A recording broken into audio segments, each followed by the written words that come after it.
discussing heatedly sometimes the first year of François Hollande's presidency. Not many reasons to smile for the president. With me on the set, Anne Bagamary, who is the Europe editor of the International Herald Tribune, and Elisabeth Moutet, a columnist for the Sunday Telegraph, Philippe Moreau-Chevrolet, who is a columnist with the Nouvel Observateur, and Christophe Robit, who is our European affairs editor here at France 24. One interesting topic that has come up over the past month, but especially recently, Christophe, is the issue of a so-called friendly tension between France and Germany. Those are the words used by François Hollande. Can there be a friendly tension, especially between France and Germany at a time of European crisis? From what I saw in Brussels, from what I hear in Brussels, is that Merkel doesn't work very well, that's for sure. After 1 year of Merkel, some things aren't working. I think there's a problem of trust. It's really a problem of trust. It's not a problem of belonging to different parties, because when you look at the best couples, they usually came from different parties, Helmut Kohl and François Mitterrand. But there is a problem of trust. Germany doesn't believe that France is serious about reforming itself, and the French don't believe that Germany thinks about Europe. They think they're selfish. That's what was written in a leaked report that caused a bit of a storm in Germany, a report from the Socialist Party. So yes, there is a problem of trust. In terms of characters, when you look at Hollande and Merkel, they're quite similar. They don't like conflicts. They're quite diplomatic.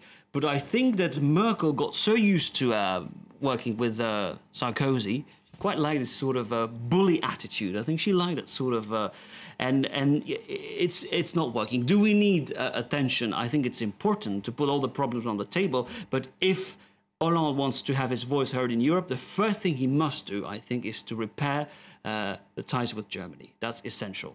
And Bagamary, obviously, it seems that the future of the relationship, but also maybe of François Hollande, hinges on the results of the next German elections in that case. In a way, I completely agree with my colleague that the France-Germany relationship is crucial, and I think there can and should be a tension between them, because especially with this French government, and especially with the debate of growth versus austerity going on, not just in Europe, but around the world, this is a very useful debate to have within Europe between the two strongest countries. The problem is that France is not a strong country.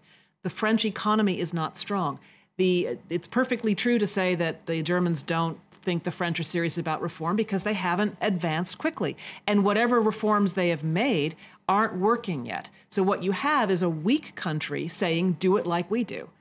Angela Merkel can stand up and say, austerity works and we have the economy to prove it. François Hollande cannot say the same thing about growth or reform. So I think that is the first order of business, is fix what's wrong in France and show some results. Then France will be able to stand up and really take its place as a worthy partner, even one with tension to Germany. But until that happens, he can talk all he wants. It's not going to happen. It's important to remember that at the beginning of his presidency, François Hollande chose to team up with Italy and Spain, hoping that would sort of give the pro-growth camp a stronger voice. And that was perceived, really, in Germany as a sort of betrayal. So maybe that wasn't quite successful, I believe. He should have been more blunt with Merkel, but not try to team up with the Spanish and the Italians and say, look, we're here, 3 countries versus you.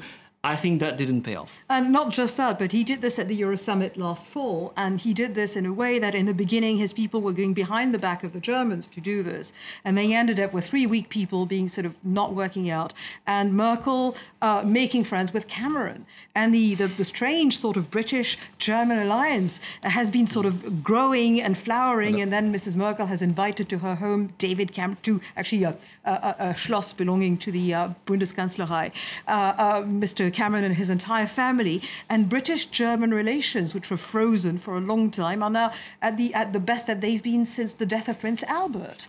I mean, you know, Hollande managed to achieve that. It is quite incredible, and it's not good for France. So hopefully, we hope he hasn't succeeded. Hollande's hope is that Angela Merkel will lose the next elections and will be replaced by a more socialist-friendly government.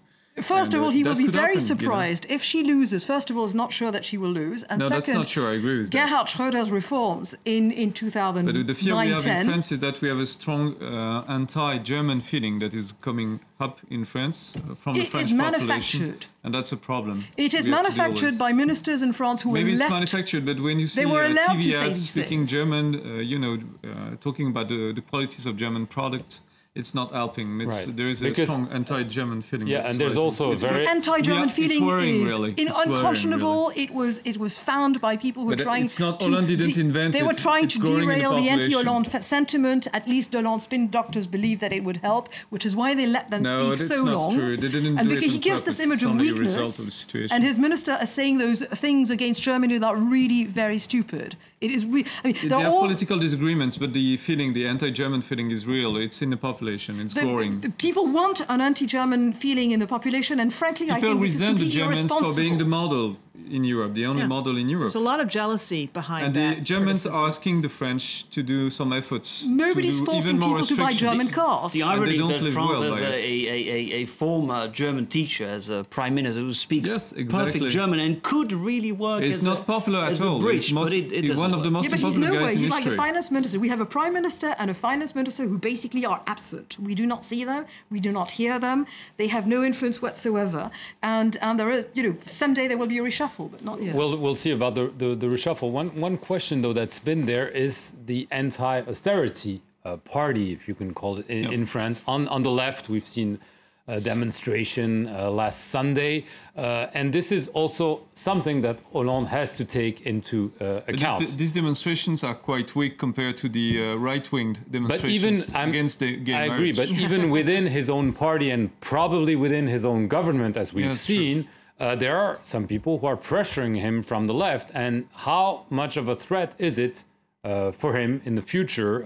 For the next elections, it's a real threat. He has to take it into account. He tries to gain some time. Each time he talks on the TV, he tries to gain some time for his own agenda. The problem is nobody sees clearly what he wants to achieve. Once Montebourg will win the exchange over Dailymotion, he will win, for instance, but sometimes over Florange, he will lose. And you are left between the two possibilities. Either we have a right-wing government in some ways, otherwise we have a left-wing government, but we don't know. That's why I call him center-left. That's the best. But many But that people is- call him it's weak, not- and not maybe true. they long for Nicolas Sarkozy, Weak who is was another maybe term. blunt, but seen as a leader, someone who had an iron fist. I think probably any people longs for a true leader, someone who will essentially tell them, this is what we're going to do, and devil take the hindmost. Nobody likes to be agreed with all the time. Children don't like to be told all the time they're perfect and wonderful. They want to have standards set for them. They want to have a goal to shoot for. One of the criticisms that's leveled at Hollande all across the spectrum is that he's not really presidential. He's more like a Socialist Party chief, and he's trying to keep all of the factions happy. He can't do it. Maybe temperamentally it is not possible for him to do that, but politics are not about what you as a person feel. Politics are about what you as a person can project and get done. And if he can't keep all the parties happy and also lead the country, maybe he's got some lieutenants who can. Maybe it's time to look into his ranks and turn the baton over to somebody else for some of these tough portfolios. The problem is that maybe one of the youngsters, such as Manuel Valls, will have the will Interior Minister. to kill the president before its term and to take his place. That's possible. That's very possible. Manuel Valls is actually trying to gain control into the Socialist Party, and maybe it will get angry before time. We'll have to see. How you cannot do this because the Fifth Republic has got this constitution which basically freezes the president in place. Yeah, sure, He but can't there is be a next kicked out. election in 2017. That's it, 4 years. Right. I just want to get to the issue of authority and leadership. Mali. France's war in Mali has been quite popular. There was a brief surge in the polls. Very brief. And that's really Very surprising brief and because I very was small. wondering. But the thing about Because Mali... it went rather smoothly. I mean, not many presidents can say they send their troops to war. Let's look at the Americans. And it was the right thing to do. And it was the right thing. So- Let's not forget this. It was the right thing to do for several reasons. We were and called by you the end up at government. 24% popularity. And it did what not a help. reward. And it did not help. Why? I think he also did not play up the idea. He couldn't really get a coalition working in Europe the way Sarkozy did in Libya, for instance. And he did not sort of convey the idea that this was something that had any kind of effect in sort of shifting the balance of security or threats towards France. People would have been grateful for a longer period of time if they'd felt that it was part of a kind of sort of, something thought through about the dangerous situation that we were. Again, there is no storytelling. There is no storytelling about it. There was a good story to tell. Yeah, there was a good story to tell. He could say, I want to restore the greatness of France. I don't know. I want to preserve our economical interest in Africa. I don't know what he could have told. I want to preserve us from Islamism. He could have said something else. Yeah. But it didn't work out. He could have put it in context. He could have let people know what it meant for them. There was a wonderful line in, I think it was Libé, that talked about how the thing that Hollande and his government don't do well is the service après-vente, the after-sale service. They simply don't tell you what was good about what they just did. You could see that with the gay marriage law, for instance, because he always wants to please everyone, but the reality is that he ends up pleasing no one at all, because he was so indecisive with his gay marriage law that even the pro-gay camp was like, come on, you should have, be more present in this. Early on, there was an easy way to split the anti-gay marriage people, because most of them are actually not really against gay marriage. They're against gay adoption. And if early on he'd said, we're separating the two, he probably could have split this movement, which is probably the movement that got most traction, most popular traction since 1984. But he didn't see it coming. I mean, many people see this gay marriage vote it was voted, but there were lots of demonstration, and it's not as an example it's not of over. They're going to be more. I think this is an example of people not really believing that he's as good as his word. I mean, the law has been voted. But he thought it would be a cakewalk. Yeah, no, he did. People have the feeling that he could change his mind, that somehow the law could be if they scream loud enough, he'll give them what they want. There's, but are these demonstrations really about gay marriage, or are they using this as a way to undermine his image? It's a referendum against Hollande. Part of the right, such as Anne-Elisabeth, are not agreeing with the fact that there is a socialist government in France, and that's each time we have this kind of demonstrations when the socialist I'm really sorry, but on this, when I wasn't demonstrating, I'm looking at this. I work for a conservative paper where I'm a columnist, so I know what I choose. But you're perfectly allowed to go and sort of disagree on an issue, which is part of the democratic process. They don't disagree with an issue, they disagree with the government. They don't want to have a socialist government in France. If they split marriage and adoption, and we have to accept it. They could have avoided it. There are 4 more years of a socialist government, that's the fact. And they would have had a toothless gay marriage law then. I think they would have had problems with that. They should have. You can't pick and choose. When you're talking about giving people rights, you can't then say you have rights to this, but you don't have rights to that. I mean, that's the whole problem with gay marriage right now. You should can't have acted really quicker. You should have done it during that the there first is months. no such thing as a right of children. So you do not have the right to children. Children have rights. And nobody wants the right to children. No, we're not going to start Let's not go on debate this on gay marriage. I want to focus on the 4 more years. You mentioned earlier the example of Barack Obama, who could never fulfill all his promises, but as far as I remember, he was re-elected, which might give some hope to François Hollande, because after all, he has one thing for him: the next presidential elections are in 2017, and unless hell breaks loose or something major happens, he will be there until then, and he has time for him. Well, it's entirely possible that with 4 more years, he will grow into the job, his people will grow into their jobs. The small steps that he's made in his first year will grow into big steps. They will learn how to communicate what they're doing, and the economy somehow or other. I mean, Barack Obama was helped enormously in his re-election bid by 2 things. First of all, the economy started to improve by baby steps, but it did start to improve. And second, he had a horrible opponent. Even though Mitt Romney squeaked through and Barack Obama did not have a landslide victory in terms of the popular vote, he was not a strong opponent. Now, if François Hollande cuts a break or catches a break on the economy, and the UMP can't put up somebody against him who looks like a more attractive candidate, he'll probably do fine. If François Fillon is a candidate against him, he might lose. If Jean-François Copé is a candidate, he might lose. The only hope for the UMP is Nicolas Sarkozy for the time being. Well, he would win now, and he would win big. Yeah, maybe. But what's really bad is that Marine Le Pen would come second. Hollande, if there were a case in which maybe Sarkozy... Marine Le Pen, but if we have not together. No, but really, we had several polls last week, and they said, first of all, if Sarkozy was running, then Sarkozy would come at, in the first round at 32%. Marine Le Pen would come at 23%. Hollande would be 18%. Now, that is not terribly good. That is not totally. But it's a 5-year term, as you say. Let's remember that Sarkozy's first year in office wasn't great either. We all remember. I remember being here discussing the exact same story. There has been a lot of quacks, for instance. There have been a lot of quacks. I mean, at the yes. Castor Quack. Pauvron, how would you translate that, Mark? I don't remember. But the conclusion of the debate, I remember, was that he BTT was Zurich. not presidential either. So. Yeah. Right, that's true. But Philippe Moreau-Chevrolet, if the phone rings tomorrow morning, it's François Hollande, he says, I need some advice.